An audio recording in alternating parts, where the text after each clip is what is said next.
You know, it's getting so you can scarcely believe what you see anymore. And a lot of people see things that they don't really believe even when they see them. Psychic phenomena, ESP, UFOs, and the movie such as The Exorcist. People are really concerned about whether or not there is something extrasensory or spiritual about man's mind.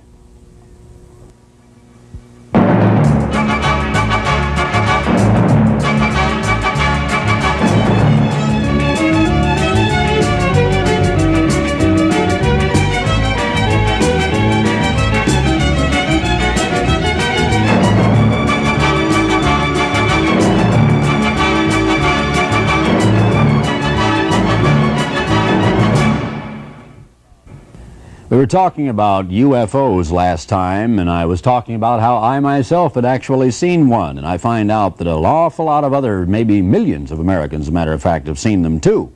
And we were discussing what some of these sightings might mean.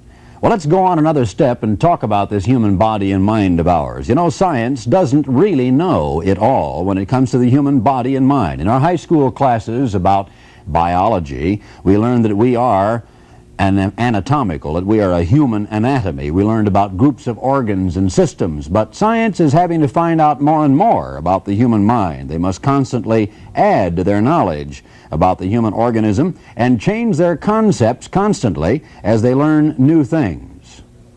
We are at an experimental physiology laboratory here in the greater Los Angeles area, where we are about to witness a demonstration of a process known as biofeedback. In a small room behind this electroencephalograph, electrodes are being attached to the head of our subject, who is a member of the research staff. Her name is Linda. Linda is attempting to learn to control the production of her brainwaves, trying to voluntarily control brainwave activity. Jay Klug, who is the director of this experiment, will now give us some more details on it. We're about to begin a biofeedback experiment. I've just completed wiring up our subject in the other room. We've installed a ground electrode for reference on the ear and 4 EEG electrodes on the scalp to detect EEG brainwave activity. The EEG electrodes include a temporal placement, a parietal, and 2 occipital placements.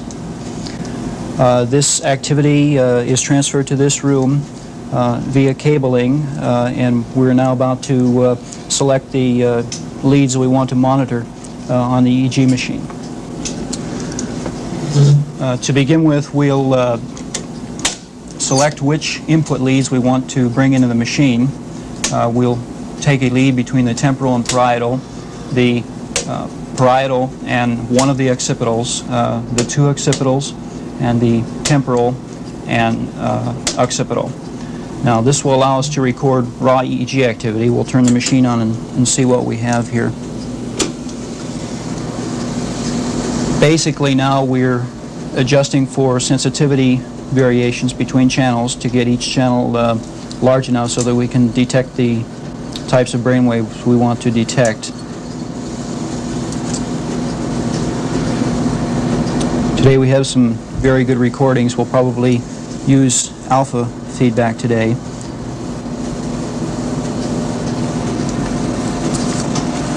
Okay, Linda, I think we're about ready to begin feedback now. Okay. Today we decided to use our temporal occipital recording for feedback. We now take the amplified signal from that particular lead from this machine through channel 8. Through our filter and driver box up here, we will switch the brainwave frequency to 8 to 13, which is the alpha frequency. Now, this machine allows us to filter the activity that we want, the 8 to 13 cycle per second activity, and then convert this into a signal which can, in this case, drive the display in the other room which the subject is watching, which is a train today, a small DC operated train. Now, the train will increase speed as the size of the alpha wave increases, and will decrease speed or slow down and possibly stop as the alpha disappears. The basic process involved in the biofeedback research that we're doing today is a learning process, much like a basketball player learning to shoot baskets. He continues to practice at it and gradually becomes better. Brainwave feedback, as with most physiologic functions, was thought for many years to be an involuntary process and could not be learned. But we have discovered through this research that it can be learned. Biofeedback researchers are primarily concerned about the practical applications of their work and are already reporting success in treating such conditions as anxiety reduction, migraine headaches, high blood pressure, drug abuse, and even certain forms of epilepsy. Biofeedback is just now beginning to be understood more thoroughly, but just as soon as science feels they have understood something a little better, it seems something new comes up they don't quite understand. One of the most puzzling phenomena to be discovered in recent years, and one that seems to hold promise to science, is that of Kirlian photography. It's also called radiation field photography. Now, where normal film, of course, is sensing the light that reflects off an object, Kirlian photography doesn't use light at all, but rather exposes the film by means of electrical fields. Normal photography records that which can be seen with the eye, but Kirlian photography records on film what normally cannot be seen. And the results indicate that perhaps there is more to the human organism, and to other organisms as well, than meets the eye. John, where did the term Kirlian photography originate, and just what is this process? Kirlian photography is a description of a type of photography utilizing high-frequency electrical fields rather than a specific lens system which is customary to normal photography. It was developed originally in the Soviet Union and is named after Semyon and Valentia Kirlian, the inventors of the process. It was brought to this country about 2 years ago and is still under preliminary investigation by us and other researchers nationally and internationally. Could you give us a brief description of how the process works? Yes, it's very simple. All you do is you have an electrode that's pulsed with high-frequency electrical fields. You can vary the frequencies and the various electrical parameters to elicit various responses on the photographic plates. This tells us various information about whatever is being photographed. That's essentially the entire process. It's very simple. You brought some slides with you today. Perhaps you could give us a brief running commentary on how this actually appears on the... Yeah, why don't we take a look at them? These will all be fingerprints, unless I otherwise state. This is an index finger here in its normal resting state. It's slightly diminished corona around it. As we proceed to the next slide, it's gotten much brighter. What has changed is that the individual has started to drink some alcohol. This took place a long time ago when we did a study a couple of years ago. The next slide shows him as he's progressing into a full state of inebriation, very, very drunk. And the corona around the fingerprint is demonstrating very drastic changes, much, much brighter. This is after about 15 ounces of alcohol. It was whiskey in this case. And this is the last slide showing it in full blossom here, very, very bright. It's changed greatly. This is another slide with two normal fingerprints, and the next slide is going to show the change that has occurred after marijuana intoxication. Again, this photography is revealing the dynamics of various physiological processes in the body which we haven't determined yet or specified for certain, but they change according to various physiological and medical processes. This is a picture of an index finger prior to being acupunctured at a spot at a great distance from the site that's being photographed. It's part of some experiments we're doing to verify the existence of acupuncture meridians. The next slide shows after acupuncture stimulation, and there appears to be a dramatic change, possibly an increase in the flow of this particular kind of energy, which we really don't know what it is at this point. This is a ball of the foot showing the identical experiment. The next slide will show, again, a dramatic increase in the brightness, a change in the energy flow, indicating some kind of a change in the energetic process of the organism following acupuncture. This is a normal fingerprint taken at an entirely different frequency with an entirely different machine, showing, again, different information. The next slide will show it, the same finger, after the individual has contacted London flu. It's a very dramatic change in this case, and these are some of the things we're looking for with this particular process. This slide is similar to the acupuncture slide in that the individual will show an increase after being treated by a psychic healer. There appears to be some sort of an energy transfer process taking place, even though the healer didn't actually place his hands upon the subject. And there we have it, a much, much brighter fingerprint indicating some kind of a change as a result of the healing process. What is it we actually see in the pictures? Is that energy? Is it radiation? What? Yeah, call it energy. We're not exactly sure about the specifics of it. We run a number of tests, and there's a number of different laboratories nationally who've tried to determine what exactly it is in terms of standard laws of physics and these types of classifications, but there's still a great deal of controversy among this. It's one of the fascinating enigmatic questions, exactly what kind of an energy are we working with? And perhaps the next slide is an indication that it is a directly unique kind of energy, because this photograph was taken in the Soviet Union. It inspired a lot of the research originally in this country, because you see on the right side a line and what appears to be the leaf itself, when actually that has been physically removed. The leaf has been cut. It's called the phantom leaf effect, and it shows that very sporadically, one side of every 400 or 500 tries, we can get a picture of a leaf after it has been physically removed from the main body of the leaf after it's been plucked from the plant. We have duplicated this very infrequently here in this country, in our laboratory at UCLA. This is the American version of this, which we got after 2 years of effort, after thousands of tries. And it shows that on the left side, we have the leaf has been totally incised away, and a picture of what appears to be a ghost or a phantom-like image, which would probably be the best evidence to date that we're photographing a unique kind of coherent energy in organisms.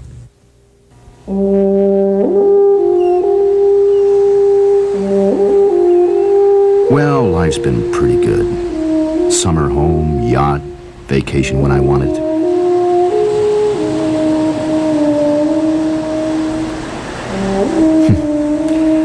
Some little kids sure spend a lot of time with that. Too bad they never last. Yeah, a lot of things are like that. The kids are grown now, and Sandy and I aren't getting any younger. Is this all there is? You can know the answer to this age-old question, why were you born? To request your free copy, dial direct 800-423-4444. That's 800-423-4444.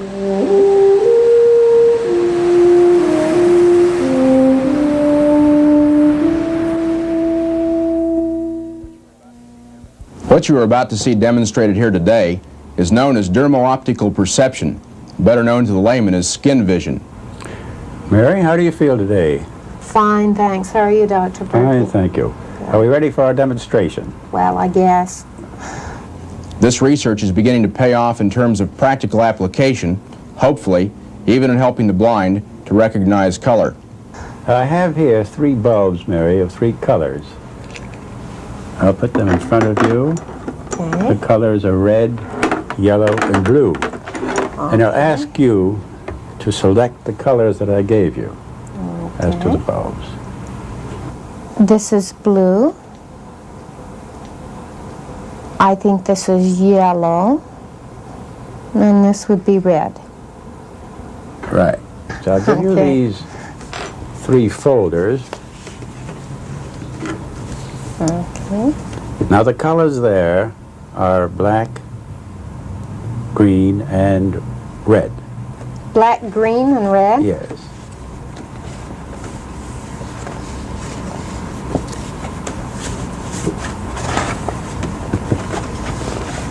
Red. Yes.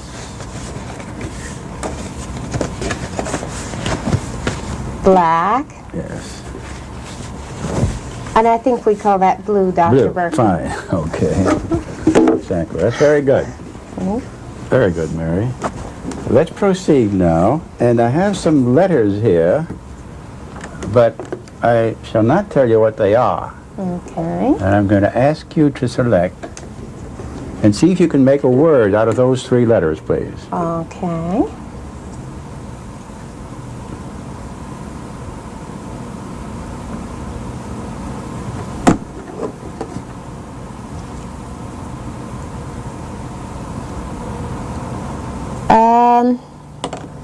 Tan.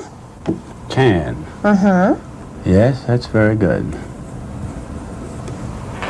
Now, Mary, these I think are quite obvious. There are 3 garments of clothing. Would you tell me what they are, and of course, give me the colors. Tell you what they are. Yeah. Don't you know? I think I do, but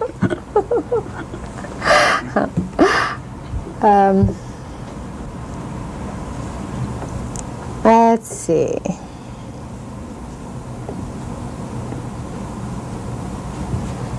Pink, yellow, and green. Very good. Fantastic. That was an excellent performance. Such questions raised by this kind of an experiment as to what capacities are there in the human mind that are not normally expressed through the five senses are still not really answered. It gets into the area of ESP, and are there extrasensory perceptions that are available to the human mind that are not necessarily even of a spiritual origin, but are extrasensory in the sense of our five senses that we know so well? Such cases also raise the question, does man have the potential ability of perceiving information with powers beyond his five senses and communicating that to someone else? Certain experiences in life, which I think we can get into in more depth in the future programs about some possible explanations, indicate that man may have such abilities. For example, a famous Russian once claimed he saw in a dream that his father, who was a fisherman, had been shipwrecked off an uninhabited island in the ice sea. He was greatly alarmed. He finally persuaded a group of fishermen to sail to the island, and they found the body of the man's father. There was a pianist, Friedberg, once went to his teacher to show him a composition that had come to his mind during the night. And both he and the teacher were in for a surprise when the teacher took out a manuscript of a composition which he had written that same night, and the compositions were identical. A girl about 10 years old was walking along a country lane one day when she saw what she thought was some kind of a vision. The vision, which lasted several minutes, was of the girl's mother, who was lying as if dead on the floor of one of the rooms in their home. She was alarmed. She stopped on the way home, rushing there to fetch a doctor. On arriving home, she led the doctor to the room where she had seen this vision. Her mother, who had been in perfect health, was lying on the floor, the victim of a sudden heart attack. Only the quick arrival of the doctor saved the mother's life. Now, though such experiences, and many people can tell similar ones, are fairly commonly known, and many people can talk about other similar experiences, a twin that suddenly senses when a twin has died and so on. There are thousands such on record. They seem to indicate that perception beyond the five senses could indeed exist, and yet scientists are not really convinced. Some have set out to see if there could be amassed experimental evidence for such perception. By far, the most famous of these researchers is Dr. J.B. Rhine, who is still living. It was, in fact, Dr. Rhine who coined the term ESP, extrasensory perception, and gave this term to the world. Dr. J.B. Ryan, Executive Director of the Foundation for Research into the Nature of Man, has devoted many of his efforts toward advancing understanding the potential of the average human individual. Dr. Ryan began his experiments at Duke University. His experiments there reached a breakthrough in the year 1933. It was at this time that Dr. Ryan and his assistant were out to prove whether or not this thing we call ESP really did exist. He took a deck of cards consisting of 25 cards, much like the deck you see here in this particular experiment. The observer would take one of the 25 cards, which consisted, by the way, of 5 symbols. I might just explain those to you. A square, a circle, a cross, a star, and a wave. The observer would take one of these cards, study it, remember this is a telepathic experiment, and then wait for the subject to record what he thought the card was. Then he would hold up his hand in response. The observer would then take another card, study it, wait for the subject to record his response, and then hold up his hand.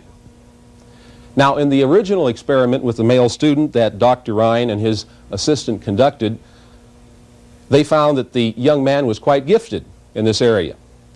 With a deck of 25 cards, one would have to score above 20% to take it out of the area of chance. But our young student back in 1933 made 6 to 11 hits. Her score was termed a hit. This would put it in the area of between 24 and 44%, taking it clearly out of the area of chance and showing that there was definitely ESP involved. Dr. Ryan was not the first scientist to investigate this idea of ESP. Actually, the realm of telepathy, you might call it. or telepathy, better pronounced. It was largely due, though, to his painstaking research over the course of many years that parapsychology, which is the study of phenomena such as ESP, became a respected branch of science, would you believe. He and his associates, and many scientists who conducted similar research for him, tested for and on the grounds of statistical evidence demonstrated the existence of ESP. And the three components of it are telepathy, clairvoyance, and precognition. Now, telepathy is the ability to obtain information from another person's mind by means other than the five senses. Clairvoyance, on the other hand, is the ability to obtain information about an object or a situation by means other than the five senses. And precognition is the ability to predict minor future events. Some people talk of this as prophecy, but only in a very minor form. When Rhine published his first results clear back in 1934, he triggered a volley of criticism from the scientific community, often very heated and sarcastic criticism, primarily because if ESP exists, it would seem to demand that we revolutionize current scientific ideas about human personality and mind and space and time. Gradually, though, as the testing methods became more and more rigorous, even overly rigorous, the scientific community began to realize that ESP would have to be accepted in some form. There still exists, though, certain resistance, as one book in the written by Alfred Kostler records, The Roots of Confidence, it's called. He said one psychology professor stated that although the evidence for ESP was very strong, he rejected the idea of ESP because he said the idea doesn't make sense. He admitted, though, that this was prejudicial. A famous mathematician said, I find this, quote, ESP, a subject that is so intellectually uncomfortable as to be almost painful. I end by concluding that I cannot explain away Professor Rhine's evidence and that I also cannot accept his interpretation. But the level of respectability that parapsychology has been gaining is illustrated by the fact that in 1969 the AAAS, that's the American Association for the Advancement of Science, approved the application of the Parapsychology Association to become an affiliate. 2 previous applications had been rejected.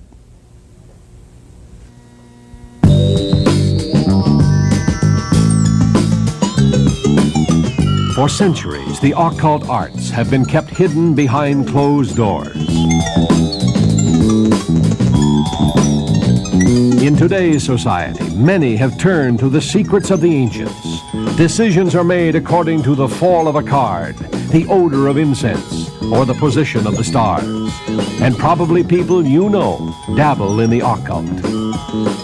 The occult explosion. What does it mean? Why have so many in these enlightened times turned to mysticism for answers? Educate yourself about the real meaning of the occult explosion. Request this free booklet. Dial direct 800-423-4444. 800-423-4444. The first question I'd like to ask, this is kind of a clarification for our viewing audience. You're both in the field of parapsychology. Now, what is the distinguishing difference basically between just plain old ordinary Psych 1 that one would get in an introductory course in college and parapsychology? Mrs. Shields. Parapsychology would be the science or the study of any phenomena that come in without coming through the senses, that don't come in through the eyes or the ears or the ordinary senses that we know. So it's extra sensory or parapsychology, or outside the realm of ordinary psychology. Now, there are people who are called sensitives. Yes. What does that term actually mean?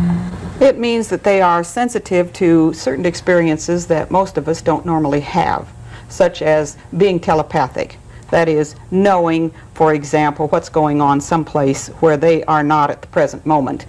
You might have the impression, for example, and it usually is in connection with someone you know well or you're emotionally involved with. A typical thing would be maybe someone you know is involved in a traffic accident, and you might know this and just feel it in your mind. Well, my brother's involved in a traffic accident, or something terrible's happened to my brother, and you know it and you feel it and you feel sure of it. And then an hour later the phone rings and sure enough your brother's been in an accident. This would be the kind of thing, sensitive to that. There's also an interesting area, psychic healing. Yes, that's very interesting. Would you address yourself to that for a moment? All right. This is healing that has been done since time immemorial. At one time, as you undoubtedly know, the priests or whatever whoever served as a priest in the function of priest was also charged with the responsibility of healing the ill and the sick. and it has always been associated mainly with religions. In latter days, psychic healing has been associated with people who claim to have ability to heal illnesses through other ways than orthodox or standard medical practice. Maybe it was called the laying on of hands, maybe it was called praying, maybe they called it whatever they wanted to call it, a number of different names. But it is shown that some things happen to relieve people of their symptoms and their diseases when some person tries to intercede in some way. There has been interesting research done on this, and part of it involves use of Kirlian photography, which I believe you have discussed on this program before. And the Kirlian photography that was done at UCLA showed that when a healer is actively healing, the Kirlian photography would involve, say, photographs of the hand, the finger, the corona around the finger. There'd be light There would be a light emanation from the hand or the fingers. When the healer is actually healing, the size of his corona diminishes, but the size of the corona of the patient increases in size. And they assume that this demonstrates some transfer of energy from the healer to the patient.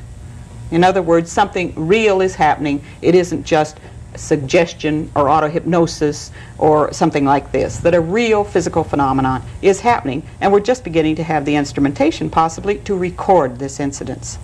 Dr. Stanley Krippner in Psychology Today made a statement, quote, "I see parapsychic abilities as one kind of human potential.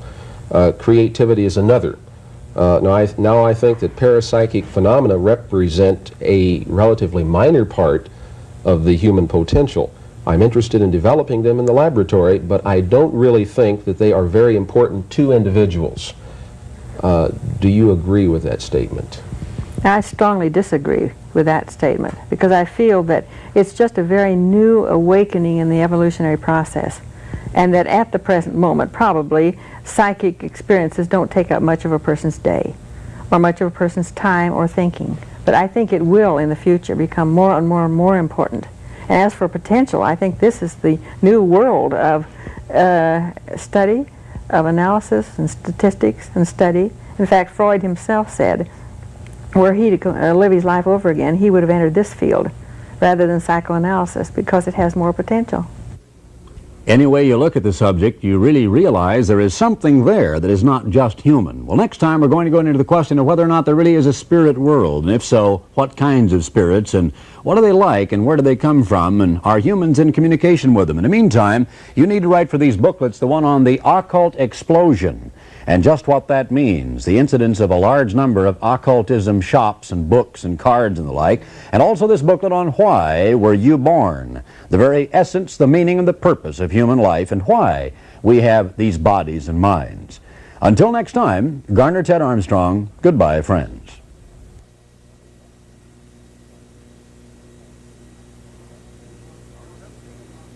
You have seen Garner Ted Armstrong. For literature offered on this program, send your request to Garner Ted Armstrong, Pasadena, California, 91123. Canadian viewers write Box 44, Vancouver, BC.